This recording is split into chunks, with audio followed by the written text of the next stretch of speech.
Halo, selamat datang lagi di Akuntan Tampan. Kali ini kita akan membahas mengenai mengapa walaupun di laporan laba ruginya suatu perusahaan bisa saja untung besar, belum tentu perusahaan itu adalah perusahaan yang baik.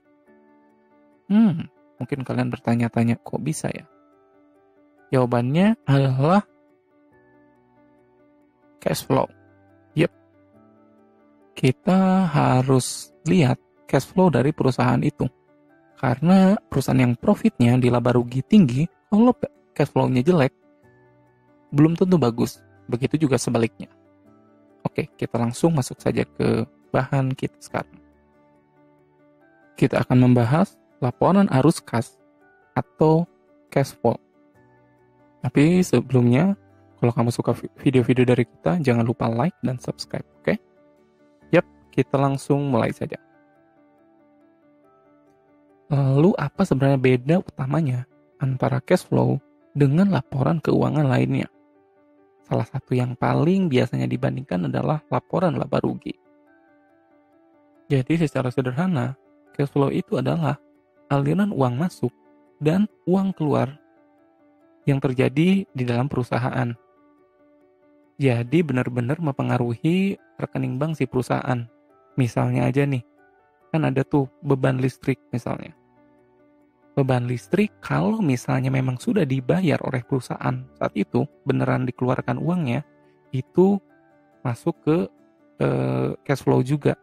Tapi kalau misalnya sudah ada beban listriknya, tetapi dibayarnya nanti bulan depan misalnya, berarti cash flow itu tidak masuk, uang itu tidak dilaporkan di cash flow pada bulan itu, karena memang belum dibayar. Jadi, dalam dunia yang ideal, cash flow dan income statement bisa sama angka-angkanya. Misalnya nih, setiap pembelian dilakukan dengan cash, kita langsung bayar. Begitu juga sebaliknya, ketika pelanggan membeli barang kita, mereka langsung membayar dengan cash. Tapi sayangnya, di dunia nyata hal itu tidak terjadi. Misalnya nih, waktu terjadinya beban dan penjualan pada umumnya berbeda dengan waktu kita mengeluarkan cash dan mendapatkan cash. Jadi kalau misalnya terjadi penjualannya hari ini, belum tentu uangnya bakal kita terima hari ini. Mungkin bisa 2 bulan, 3 bulan ke depan. Karena itu perlu cash flow untuk melihat apakah kita mempunyai uang cash di rekening kita, tidak hanya melihat dari income statement. Karena walaupun di income statement terjadi penjualan yang besar, kan cashnya belum tentu sudah masuk dalam rekening kita. Oh iya, saya juga ngebagiin e-book yang membagi rahasia bagaimana kita bisa belajar akuntansi tanpa menghafal.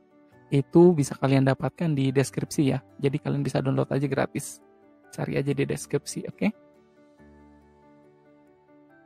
Untuk memberi penjelasan yang sangat-sangat bagus dalam memahami perbedaan antara income statement dan cash flow, kita bisa melihat salah satu kasusnya adalah dari Amazon.com.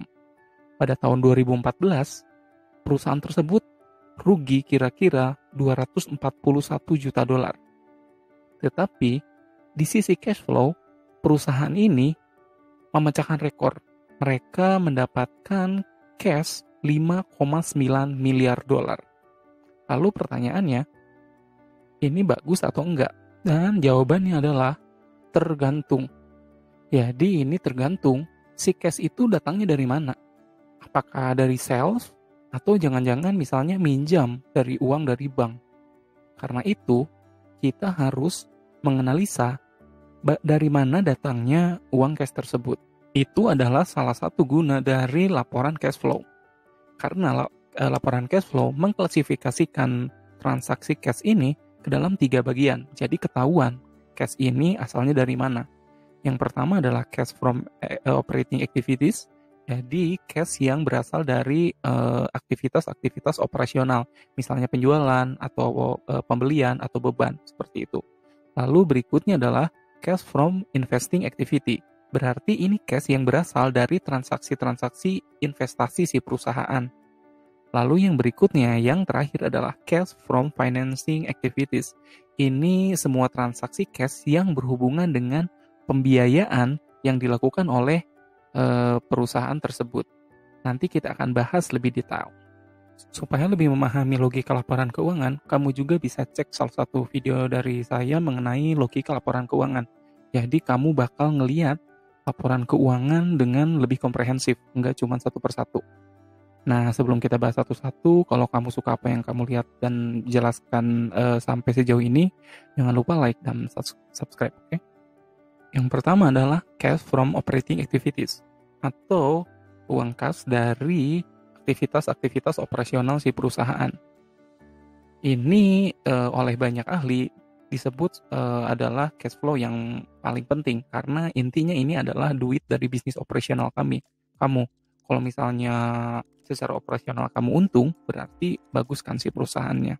Lalu orang-orang juga ketika berbicara tentang cash flow, seringkali sebetulnya membicarakan tentang CFO ini. Lalu sebetulnya cash flow from operating activities ini nih terdiri dari apa aja sih? Secara sederhana, ini cara menghitungnya adalah tentunya kita mendapatkan uang dari sales, lalu dikurangi uang yang kita keluarkan ke supplier untuk membeli barang, dan juga untuk membayar beban-beban ya seperti gaji pegawai, listrik, dan lain-lain. Lalu berikutnya dikurangin juga pembayaran bunga ke bank, karena seringkali perusahaan mempunyai hutang ke bank. Lalu yang terakhir adalah pembayaran pajak ke perusahaan. Jadi basically ini adalah operating profit. Jika cash from operating activities-nya positif atau untung, itu artinya kemungkinan perusahaan ke depan performanya pun bakalan bagus. Tetapi jika misalnya CFO-nya selalu negatif dari tahun ke tahun, ini bisa menjadi red flag buat kita sebagai manajemen perusahaan atau sebagai investor, bahwa dalam operasionalnya perusahaan tidak terlalu baik kinerjanya. Yang berikutnya adalah cash from investing activity, atau cash dari aktivitas investasi. Ini adalah semua cash yang berhubungan dengan transaksi-transaksi yang melibatkan aset-aset jangka panjang. Jadi apakah membeli atau menjual misalnya mobil, atau gedung, atau pabrik, atau misalnya berinvestasi ke perusahaan lain. Jadi intinya adalah ini biasanya pengeluaran-pengeluaran untuk grow the business, untuk mengembangkan si bisnisnya. Misalnya dia membeli perusahaan lain yang kira-kira akan menambah advantage untuk si perusahaan, atau misalnya dia ingin memperbesar kapasitasnya, oleh karena itu dia membeli pabrik misalnya. Oleh karena itu pada umumnya cash ini negatif karena perusahaan ingin terus berkembang dan mempunyai daya saing dengan kompetitor kan. Tetapi tentu saja kadang-kadang bisa saja positif, misalnya kalau perusahaan mendapatkan keuntungan dari investasinya dia, atau misalnya dia menjual aset jangka panjangnya. Misalnya dia menjual truk misalnya yang sudah tidak terpakai. Oleh karena itu tentunya bisa positif juga. Nah, yang terakhir adalah cash flow from financing activities. Kalau ini adalah semua cash yang terjadi karena aktivitas-aktivitas dalam pembiayaan, atau gimana si perusahaan dapat modalnya. Pada umumnya kan terbagi dari dua, apakah dia misalnya dapat modalnya dari menjual saham misalnya, atau dia minjem dalam minjem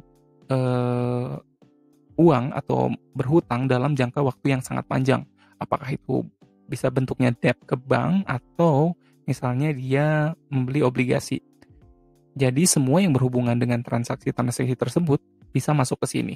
Misalnya karena jual saham, atau membayar dividen, atau ngebayar hutangnya, atau misalnya pas dia minjem utang jangka panjangnya. Jadi untuk cash flow from financing activities ini kan pada umumnya tentunya bakal ada angka positif atau angka negatif. Jika angkanya positif, artinya perusahaan menggalang dana atau mendapatkan dana dari sumber-sumber jangka panjang. Misalnya dia mengeluarkan saham, menjual sahamnya, atau dia meminjam uang jangka panjang ke bank. Tetapi apabila angkanya negatif, itu artinya dia mengeluarkan dana yang berhubungan dengan investing. Misalnya dia membeli kembali saham yang di luar atau share buyback, atau dia membayar dividen misalnya, atau dia membayar nilai pokok dari debt-nya dia atau dari hutang jangka panjangnya dia. Itu bisa berpengaruh sehingga si cash flow from financing activities bisa menjadi negatif. Nah, pada akhirnya kamu akan menggabungkan angka-angka dari ketiga aktivitas yang berhubungan dengan cash tadi. Jika tiga aktivitas tadi digabungkan, operation, investing, dan financing, itu akan menjadi net change in cash.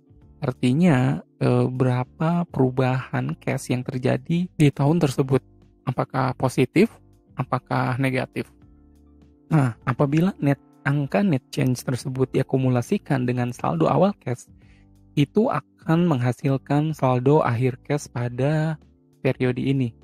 Dan angka tersebut harus sama dengan saldo cash yang ada di balance sheet atau di laporan posisi keuangan atau yang biasa disebut neraca juga.